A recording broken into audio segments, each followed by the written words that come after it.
Hello, Jake Knowlton here once again, and I made a video maybe it was a couple of weeks ago, about the kind of anti-foreigner movement, and I touched a little bit on visas in Japan. And it feels like over this past couple of weeks, there has been non-stop talk of visas. And I'm quite glad that I keep procrastinating because I did want to talk about this yesterday, but then today, more news about visas came out. So it's going to be another little mini podcast just to break down a few of the things that have been talked about, a few of the things that have been discussed. Nothing has been set 100% yet, but it's kind of showing the trajectory of how things are probably going to go. So let's start from the beginning of what the visa system is now. In Japan, there are many different visas you can get. If you're coming to Japan as an ALT or an Eikaiwa teacher, basically English teachers, there are two visas you're going to end up on. One is the Humanities and International Services visa. That is for Eikaiwa and international schools. And I think that's also a visa that's going to be looked at because it doesn't necessarily describe 100% what it does. So international services and humanities, is it really applicable to teaching English in just a classroom, for a business? It's kind of grey. And then the instructor visa is for ALTs. Now, those visas are they're sponsored by the companies that you work for, not tied to the company, but you do have to report if you do change work. And you usually get 1 year or 3 years. A lot of people actually end up getting a 3-year visa upon entering the country, which is what I did, but then get 1 year after that. But then there's also the business manager visa, which is another one of those, has gone through big changes, and that's already been announced. So if you have 5 million yen of capital, about $30,000, you can get a visa as long as you have a business plan and set up a company. However, that visa is being changed a lot. The capital has been increased to like 30 million yen, which is $200,000. And to be honest with you, that is a lot of money. It's a lot of money to put up if you want to come to Japan and start a business, because there's probably not many startups or small businesses that are turning over that amount of money yearly, never mind having that much starting capital. Now, the other things that they've added to the business management visa is that you have to rent an actual office space. Because before, you could just have like a virtual office or a cloud office, not an actual like address to live at. And you need to employ somebody, or I think you have to have maybe JLPT N2 level Japanese. And this is another reason why getting the JLPT will be important. If you do plan to come here to open a business, you will need it from, I believe, next year, October. And then the last one, which is one that a lot of people are worrying about along with the capital, is you have to have an employee who is either a Japanese national or a permanent resident or a long-term resident. Now, if you're not in Japan and living in Japan and already have like business established in Japan, finding that person might be quite difficult. So I guess it's going to encourage people to find business partners rather than going at it alone. And it's one of those things where there are a lot of small companies in Japan, but it seems like this visa in particular has been altered to erase what is called minpaku, which is basically people who have bought a house or an akiya, like one of those old abandoned houses, turned it into an Airbnb, and then that's their business. Because there are probably many legitimate, guest services, Airbnb houses, or not companies per se, but companies that do deal with that stuff. However, apparently what has also happened is that This is just what the news says.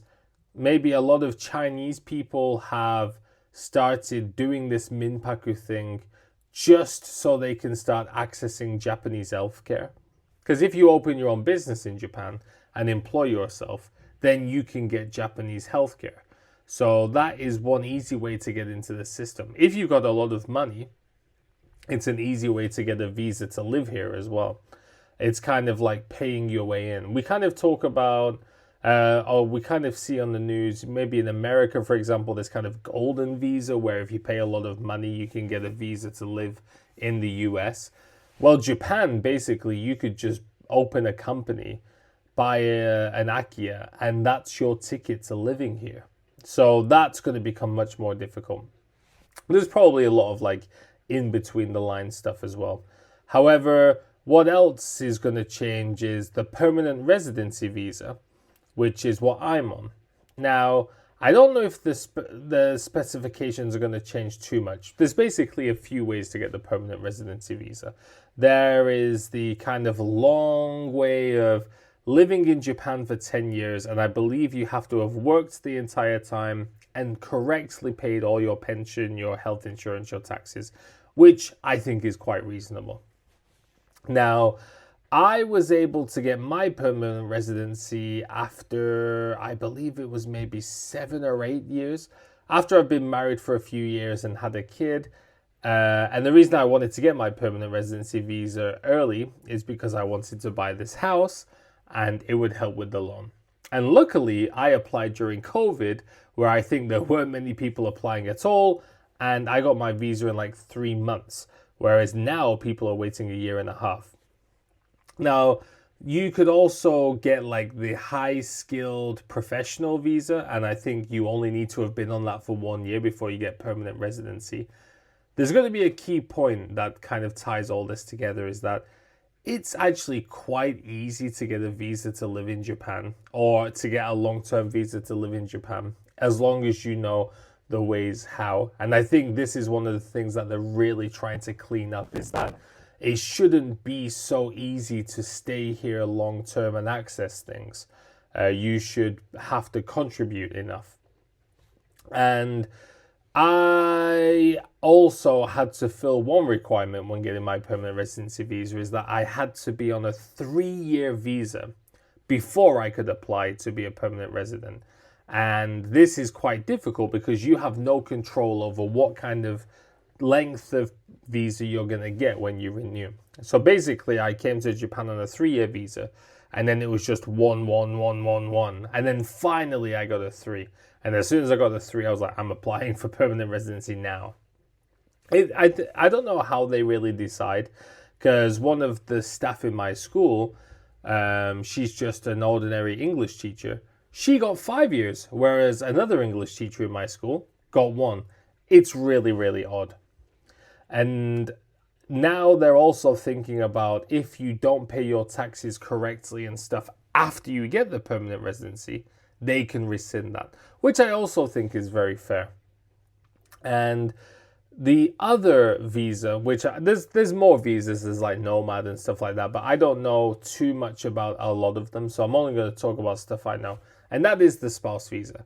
Now, this is very interesting for people who want to live in Japan. I feel very lucky that I got married here in Japan, because getting a spouse visa was so easy. You just have to get married and that's it. You get married, then just apply for the visa. Whereas even now, even after, God, me and my wife have been married for 8 years now. We've been married for 8 years. We have a daughter together, all of that kind of stuff. She can't get a visa to live in the UK easily, even now. You have to have a certain amount of money. I think it's about £40,000. I don't know if that's changed at all, which is no problem, we have. But you're not allowed to access that money for 2 years, because they want to know that you, not only do you have the £40,000, you also have money to live on. Because if you had £40,000, but that's all that you had, and then you lost it all straight away, it's a bit weird, right? And Also, I would have to get a job first that I think pays over £23,000 a year, which is not incredibly difficult in this economy if you're a professional. But it would mean I would have to leave my family for a period of time to get the job and live there, and then they get the visa and move. So it's a lot more difficult. Obviously, America has the green card system as well. It's a lot different. So it is so easy to get a spousal visa here in Japan. And I'm sure there are probably people who abuse that. I'm sure there's a lot of people who maybe pay people to get married to them. Of course, you need to provide evidence when you get married in Japan of your love. I don't know. But I remember me and my wife just sent some pictures, some line messages. My wife's parents signed the document. It wasn't massively difficult to deal with. So that is just a visa that exists. I don't think there's any changes being made to that. Although, is it worth looking into? I don't know. Because I want to be on the side of people moving to Japan. But as a person who does work hard, has 2 jobs, has a house, has a family, pays tax, pays residence tax, pays health insurance, pension, invests in the country's economy, I want to make sure that everyone is doing the right thing as well. So one thing that they're talking about doing is raising visa renewal fees. And now this is something I've talked about in a video. However, after that video was released, they did make another news article which was like, actually, it might go up even more than what was discussed. I think what we talked about was a regular visa renewal was going to go to like maybe 30,000 yen, and then permanent residency was going to go to 100,000. That could even go up to 300,000, and then maybe normal visa renewals could even be higher than 30,000. The permanent residency visa, again, I do think it should cost money because you are getting a visa that allows you to live in Japan permanently as long as you're a good person. And that should have some value. That shouldn't be something that you can just pay $50 to get. That should come with a cost, just to prove also that you want to be here. The visa renewals for just a regular working person, I think, are quite tough because a lot of jobs in Japan don't pay very much. If you're an English teacher, if you're working in like a factory or some kind of like, one of the training things that the like Vietnamese people do, Chinese people, Indonesians do, if you have to pay like 30,000 yen up every year just to get a new visa, that's a lot of your money being taken away. And they say that they're going to use the money to improve services. Now, how much can we trust the government to actually do that? It's questionable, but hopefully it does get done.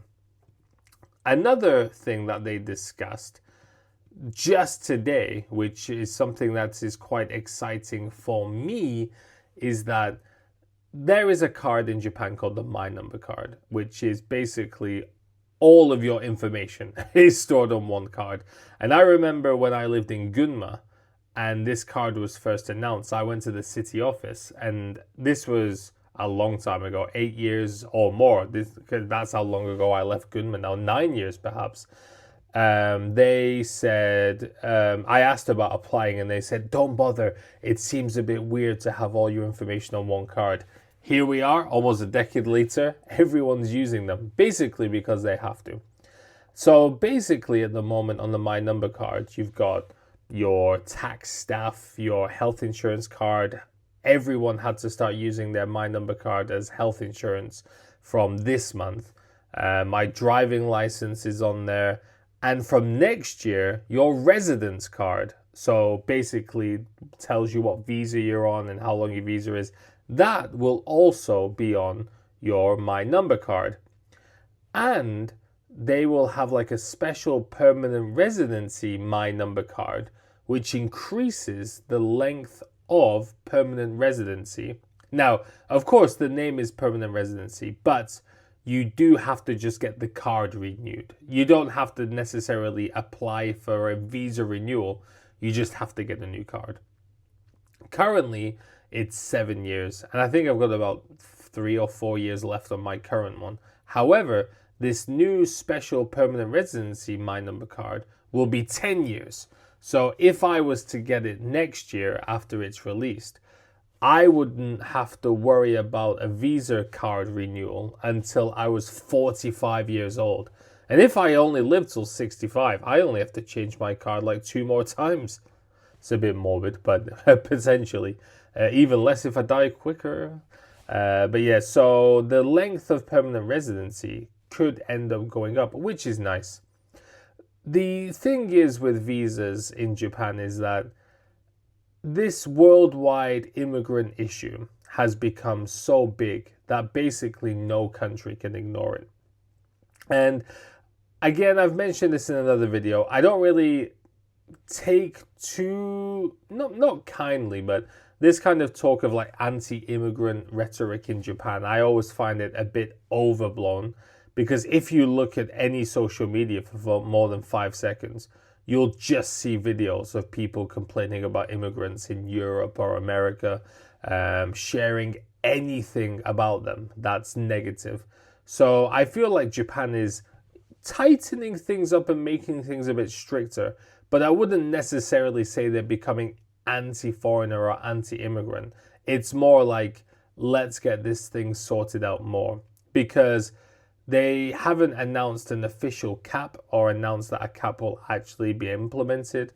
Just tightening up the visa rules, I wouldn't necessarily call a bad thing, because I think it's important to know who's in the country, why they're in the country, are they contributing properly?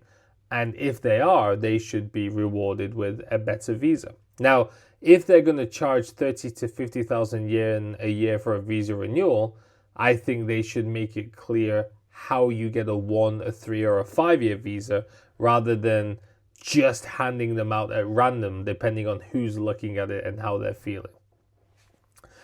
I think the number of immigrants, living here could go down, but I also feel like it could encourage companies to maybe be a bit more serious about paying a better wage, because if a lot of ALTs or, people working in manual labor stop coming, then the companies are going to have to work harder to attract them. That is but a pipe dream, but hopefully that is the way that things go. It will be a weird few months or few years as things do get tightened up. And one thing that I did mention in the video as well earlier is that it is quite interesting to see that the government is actually moving a lot more than the previous government. It feels like when Ishiba was in power, the only thing he talked about was like rice, and nothing really happened about it. But since Takaichi's taken over, there's been a lot of movement in terms of cleaning things up, tightening things up. The price of gasoline has dropped like 10% already, which for the environment, maybe not great, but for people who drive is good. I think they're giving out subsidies to reduce electricity costs. They're going to give like a cash handout to kids. Japan does love a good cash handout, which, I'm not going to complain about too much. But yeah, guys, what do you think about these visa changes or visa, prepositions? Not prepositions. What's the word when, proposals? I've been teaching English too much. Well, no, I've been teaching English too much, which is why prepositions on the mind. I can't be teaching English enough if I'm going to mistake words like that. Do you think Japan should be looking at the rules and tightening things up? Do you think the price increases are fair? Do you think the business management visa changes are fair? What do you think? Please let me know. Thanks all for watching, guys, and I'll see you all next time. Peace.